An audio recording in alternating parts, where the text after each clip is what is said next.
I was shot in the right breast, the ball entering my lung, where it still remains. They carried me over the pike into a field near the old railroad grade, where they were compelled to surrender and were taken prisoner to the rear. Colonel John Callis, 7th Wisconsin, July 1st, 1863. On Wednesday morning, July 1st, 1863, two great armies engaged in battle. Upon this beautiful rolling countryside, 165,000 soldiers fought in this struggle. There were 51,000 casualties on both sides, and it was the bloodiest battle of the entire American Civil War. Archer's Brigade, from Tennessee, emerged from Harmon's woods and moved briskly down the eastern slope of Hare's Ridge. Archer's skirmish line advanced to Willoughby Run and pushed across it, pressing the skirmishers of the 8th New York and 8th Illinois back through Erbs Woods and up the slope of McPherson's Ridge. The main body of the brigade in some disorder. The 13th Alabama were in advance of the other regiments, and a swampy area near Willoughby Run caused the 1st Tennessee to fall behind. The banks of the creek were thick with thorny undergrowth, which further disordered the line. But once the brigade reached the creek, a ridge of ground immediately east of the creek shielded them from view of the Union guns and gained them a reprieve from the artillery fire. John Erbst led his family to the safety of his house's cellar, where they listened to the sounds of fighting moving steadily toward the farm. He may have now regretted not evacuating his family, but it was too late to do so now. The smoke may have obscured Archer's view of the 24th Michigan, the Iron Brigade, whose approach threatened to envelope the right of his line. The first warning of trouble came when the 13th Alabama came falling back in disorder. Moments later, the 19th Indiana, the 24th Michigan, and the 7th Wisconsin appeared through the battle smoke in seemingly overwhelming numbers. There was no time to order retreat, and the survivors of the 13th Alabama and 1st Tennessee either surrendered or fled across Willoughby Run toward the northwest. The only apparent escape route. Archer, who was greatly exhausted by this point, was swept along in the retreat. Robert Beecham and the 2nd Wisconsin recalled the stream was in close rifle range of their position. Skirmish details from each regiment were ordered out.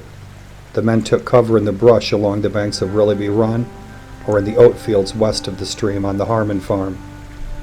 All 4 regiments of the Iron Brigade pursued Archer's men across Willoughby Run into the open ground of the Harmon farm. Amelia Harmon and her aunt, and John Erbst and his family, trembled in their basements listening to the crash of artillery and the crack of skirmishers' rifles. Amelia Harmon heard shouts and the pounding of feet above her, and then slamming doors followed by silence. The Federals were leaving, using the Willoughby Run ravine to make good their escape. Soon she heard a swishing sound like mowing of grass, then shadows darting past the window of the cellar. Peering out through the window, she saw that the legs of the men dashing were clad in Confederate gray. Then came the sound of men entering the Harmon house. Amelia and her aunt dashed up the stairs to the kitchen. Across the yard, their barn was on fire, and the Confederates in the house had piled newspapers, books, rags, and furniture in one of the rooms, and already tiny flames were curling upward. Colonel James Marshall, commander of the 52nd North Carolina, had ordered all of Harmon's buildings burned to assure no other Yankees could use them for cover. Amelia and her aunt were forced to flee. There was no breakfast that morning, nor did we have any until late afternoon, when we reached an inhabited house. Here we received a cordial welcome, and were urged to remain overnight where it would be safer to go home. This was not until the following afternoon, when we footed the distance to cross the fields. For there was not a horse or vehicle to be found in all the country. I will not describe the sickening sights of the ground over which we passed.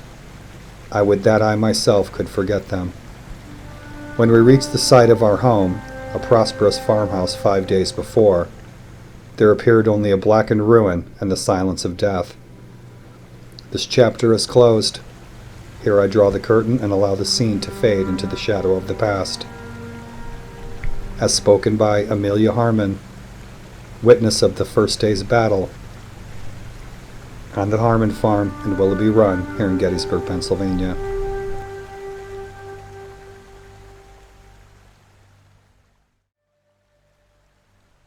I wonder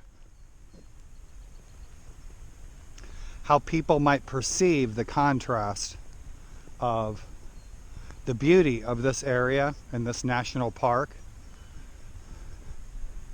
here in Gettysburg, how they might possibly perceive the contrast between this incredible beauty versus the incredible horror and carnage that took place here during the Battle of Gettysburg. Every step I take in every one of my videos here in Gettysburg, men were killing each other by the thousands.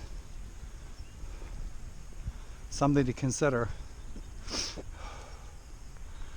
You never know where you're walking, and if you do, consider yourself fortunate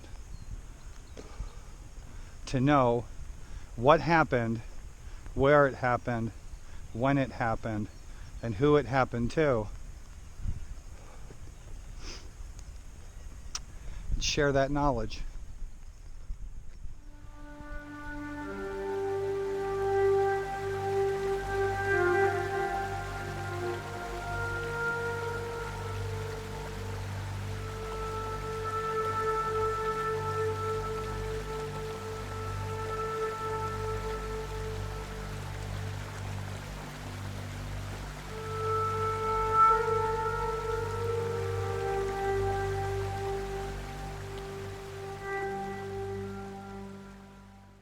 Fog has lifted, which is what originally forced me to struggle and stumble and get out of the house. It's about 8:30 a.m. I think it's Tuesday. But I got out because I wanted to shoot some photos of this really incredibly thick mist. It was amazing. And so I hope you enjoy the photos. The photos are on my Instagram. They're also on my Facebook Field Notes page. So please enjoy the photos. Rain's picking up. My camera's put away. I'll be drenched by the time I get home. It's going to take me about half an hour to walk home. In any event, guys, stay warm, stay dry, be safe. If you enjoy what I do, please share.